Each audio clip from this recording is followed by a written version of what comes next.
계속 치료를 받아도 나아지지 않거나 다 나은 듯 하다가도 또 아픈 어깨, 도대체 어떻게 관리해야 되는지 궁금하시다면 오늘 영상 끝까지 시청해주세요. 안녕하세요. 재활 전문 물리치료사 리해비입니다. 어깨 관절은 인체에서 가장 움직임이 크고 일상생활에서도 가장 많이 쓰는 관절이기 때문에 남녀노소 누구에게나 크고 작은 문제가 많이 발생하는 편입니다. 근무하는 곳이 2차 병원이다 보니까 동네에서 치료를 받다가 잘 안 돼서 저희 병원에 오시는 분들도 많고, 처음부터 저희 병원에 오셔서 치료를 받았는데도 재발해서 오시는 경우도 종종 있습니다. 이렇게 타 병원에서 오신 분들, 저희 병원에서 진료를 보신 분들까지 치료실에는 어깨 환자의 비중이 상당히 높은데요. 계속 어깨가 아픈 분들한테는 공통점이 있습니다. 오늘은 그에 대한 설명과 함께 올바른 관리 방법에 대해서 말씀드리겠습니다. 어깨 통증으로 고생하시는 분들은 참고해주세요. 그럼 시작하겠습니다.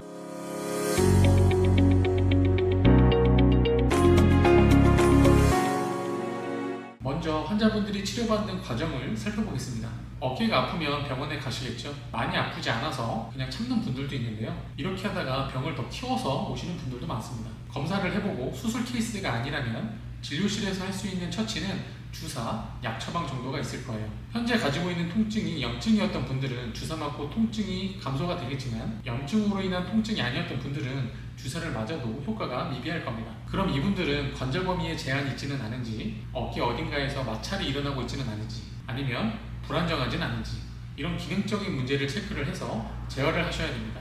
이렇게 재활을 연계해서 기능적인 문제를 해결하신 분들은 통증이 떨어질 거고요. 그렇지 않으신 분들은 통증이 계속 그대로 있을 거예요. 그리고 염증 때문에 통증이 있어서 주사를 맞고 통증이 떨어지신 분들, 이분들도 어깨에 염증이 생긴 원인이 있을 테니까 기능적인 문제를 찾아서 재활을 하셔야 됩니다. 그럼 어깨에 스트레스가 생기는 환경이 개선되면서 예방이 가능해지는 거죠. 하지만 주사로 통증만 감소시키고 기능적인 재활을 하지 않으신 분들은 어깨에서 염증이 생긴 원인이 해결되지 않았기 때문에 어깨를 다시 쓰기 시작하면 재발할 가능성이 높습니다. 이 케이스들을 A, B, C, D라고 하겠습니다. D 환자는 주사로 통증이 줄지 않았고 기능적인 재활도 하지 않았습니다. 어깨를 쓰면 아프기 때문에 통증을 줄이기 위해서 움직임을 줄이는 방법을 택해요. 어깨를 덜 쓰는 방법을 택합니다. 움직임이 줄어든 관절은 점점 기능이 퇴화되기 때문에 시간 문제일 뿐 더 안 좋아진 상황으로 병원에 오실 확률이 굉장히 높습니다. B 환자는 주사 맞고 통증은 줄었지만 기능적인 재활은 하지 않았습니다. 약물의 효과가 유지되는 동안에는 어깨를 써도 아프지 않기 때문에 다 나았다고 생각하고 어깨를 똑같이 사용합니다. 하지만 어깨에 염증이 생긴 원인이 해결되지 않았기 때문에 약물 효과가 떨어지는 시점부터 서서히 다시 아파지게 될 가능성이 높습니다. 그런데 AC 환자, 재활까지 마친 환자들도 BD 환자보다는 빈도가 훨씬 덜하긴 하지만 재발하는 경우가 있습니다. 왜냐면 어깨가 그렇게 단순하지 않기 때문이에요.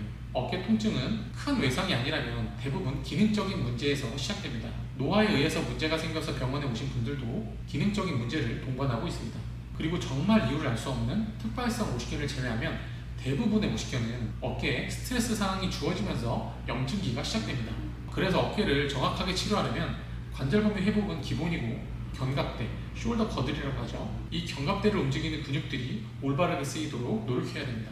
관절 범위는 병원에서 근육이완 그리고 관절 가동수를 통해서 직접적으로 회복을 도와드릴 수 있습니다. 환자분들이 집에서 운동을 적극적으로 하지 않아도 시간이 오래 걸리겠지만 병원을 열심히 나오면 회복하게 만들 수 있습니다.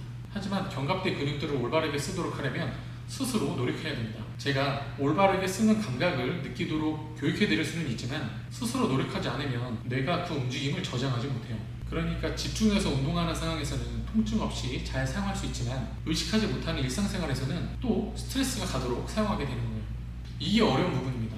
1단계인 관절 범위만 좋아져도 통증이 많이 개선되기 때문에 굳이 이 어려운 2단계까지 노력하지 않는 경우가 많아요. 이게 정말 중요한데 말이죠. 이렇게 재활을 한 AC 환자도 2단계인 견갑대 움직임의 조절까지 회복하지 않으신 분들은 재발할 수 있는 잠재적 인자를 가지고 생활하는 겁니다. 인체에서 움직임이 가장 많은 어깨 관절은 이래서 치료를 받아도 재발이 많이 되는 겁니다.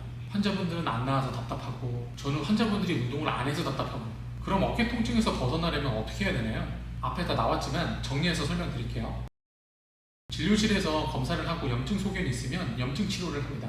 염증을 관리하는 방법으로는 주사, 충격파, 약, 휴식 이런 것들이 있는데요. 주사를 나쁘게 보고 거부하는 분들이 있는데 저는 그렇게 생각하지 않습니다. 남용이 안 좋은 거지 적절하게 사용하면 전반적인 회복에 도움이 되거든요. 염증성 통증이 심한 상태에서는 재활을 잘 해도 효과가 좀 떨어지기 때문에 초기 염증 관리를 위해서 주사를 맞는 건 나쁘지 않은 선택입니다. 이렇게 초기 염증 관리를 하면 시간 끌지 말고 바로 재활을 해야 됩니다. 관절 범위가 줄어들어 있으면 그 부분을 회복하기 위한 치료와 운동을 합니다. 스트레칭이겠죠. 이것도 척추를 과하게 사용하거나 이 견갑골을 과하게 사용하는 보상작용을 허용하면서 운동하는 게 아니라 적절하게 고정할 수 있는 부분들은 잘 고정을 하고 관절 범위를 늘려주는 겁니다. 이렇게 해야 2단계 운동할 때 조금 더 수월하게 가능해져요.